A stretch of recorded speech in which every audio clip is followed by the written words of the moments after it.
رسولوں کے اعمال اور اس کا چوتھا باب جو 37 آیات پر مشتمل ہے۔ جب وہ لوگوں سے یہ کہہ رہے تھے تو کاہن اور ہیکل کا سردار اور صدوقی ان پر چڑھ آئے۔ وہ سخت رنجیدہ ہوئے کیونکہ یہ لوگوں کو تعلیم دیتے اور یسوع کی نظیر دے کر مردوں کے جی اٹھنے کی منادی کرتے تھے، اور انہوں نے ان کو پکڑ کر دوسرے دن تک حوالات میں رکھا کیونکہ شام ہو گئی تھی۔ مگر کلام کے سننے والوں میں سے بہتیرے ایمان لائے، یہاں تک کہ مردوں کی تعداد 5000 کے قریب ہو گئی۔ دوسرے دن یوں ہوا کہ ان کے سردار اور بزرگ اور فقیہ اور سردار کاہن حنا اور کیفا اور یوحنا اور اسکندر اور جتنے سردار کاہن کے گھرانے کے تھے یروشلیم میں جمع ہوئے، اور ان کو بیچ میں کھڑا کر کے پوچھنے لگے کہ تم نے یہ کام کس قدرت اور کس نام سے کیا؟ اس وقت پطرس نے روح القدس سے مامور ہو کر ان سے کہا، اے امت کے سرداروں اور بزرگوں، اگر آج ہم سے اس احسان کی بابت باز پرس کی جاتی ہے جو ایک ناتواں آدمی پر ہوا کہ وہ کیوں کر اچھا ہو گیا، تو تم سب اور اسرائیل کی ساری امت کو معلوم ہو کہ یسوع مسیح ناصری جس کو تم نے مصلوب کیا اور خدا نے مردوں میں سے جلایا، اسی کے نام سے یہ شخص تمہارے سامنے تندرست کھڑا ہے۔ یہ وہی پتھر ہے جسے تم معماروں نے حقیر جانا، اور وہ کونے کے سرے کا پتھر ہو گیا، اور کسی دوسرے کے وسیلے سے نجات نہیں، کیونکہ آسمان کے تلے آدمیوں کو کوئی دوسرا نام نہیں بخشا گیا جس کے وسیلے سے ہم نجات پا سکیں۔ جب انہوں نے پطرس اور یوحنا کی دلیری دیکھی اور معلوم کیا کہ یہ ان پڑھ اور ناواقف آدمی ہیں تو تعجب کیا۔ پھر انہیں پہچانا کہ یہ یسوع کے ساتھ رہے ہیں، اور اس آدمی کو جو اچھا ہوا تھا ان کے ساتھ کھڑا دیکھ کر کچھ خلاف نہ کہہ سکے،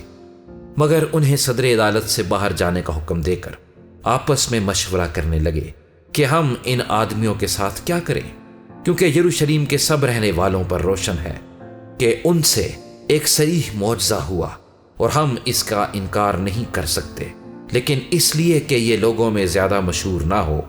ہم انہیں دھمکائیں کہ پھر یہ نام لے کر کسی سے بات نہ کریں۔ پس انہیں بلا کر تاکید کی کہ یسوع کا نام لے کر ہرگز بات نہ کرنا اور نہ تعلیم دینا۔ مگر پطرس اور یوحنا نے جواب میں ان سے کہا کہ تم ہی انصاف کرو، آیا خدا کے نزدیک یہ واجب ہے کہ ہم خدا کی بات سے تمہاری بات زیادہ سنیں؟ کیونکہ ممکن نہیں کہ جو ہم نے دیکھا اور سنا ہے وہ نہ کہیں۔ انہوں نے ان کو اور دھمکا کر چھوڑ دیا، کیونکہ لوگوں کے سبب سے ان کو سزا دینے کا کوئی موقع نہ ملا، اس لیے کہ سب لوگ اس ماجرے کے سبب سے خدا کی تمجید کرتے تھے، کیونکہ وہ شخص جس پر یہ شفا دینے کا معجزہ ہوا تھا 40 برس سے زیادہ کا تھا۔ وہ چھوٹ کر اپنے لوگوں کے پاس گئے، اور جو کچھ سردار کاہنوں اور بزرگوں نے ان سے کہا تھا بیان کیا۔ جب انہوں نے یہ سنا تو ایک دل ہو کر بلند آواز سے خدا سے التجا کی کہ اے مالک، تو وہ ہے جس نے آسمان اور زمین اور سمندر اور جو کچھ ان میں ہے پیدا کیا۔ تو نے روح القدس کے وسیلے سے ہمارے باپ اپنے خادم داؤد کی زبانی فرمایا کہ قوموں نے کیوں دھوم مچائی اور امتوں نے کیوں باطل خیال باندھے۔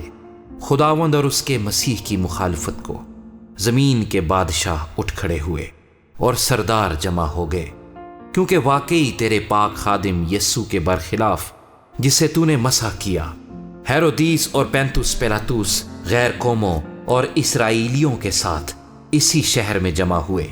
تاکہ جو کچھ پہلے سے تیری قدرت اور تیری مصلحت سے ٹھہر گیا تھا وہی عمل میں لائیں۔ اب اے خداوند ان کی دھمکیوں کو دیکھ،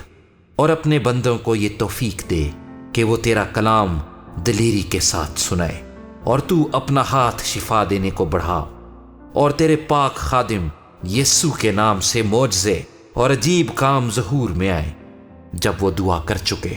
تو جس مکان میں جمع تھے وہ ہل گیا، اور وہ سب روح القدس سے بھر گئے اور خدا کا کلام دلیری سے سناتے رہے۔ اور ایمانداروں کی جماعت ایک دل اور ایک جان تھی، اور کسی نے بھی اپنے مال کو اپنا نہ کہا، بلکہ ان کی سب چیزیں مشترک تھیں،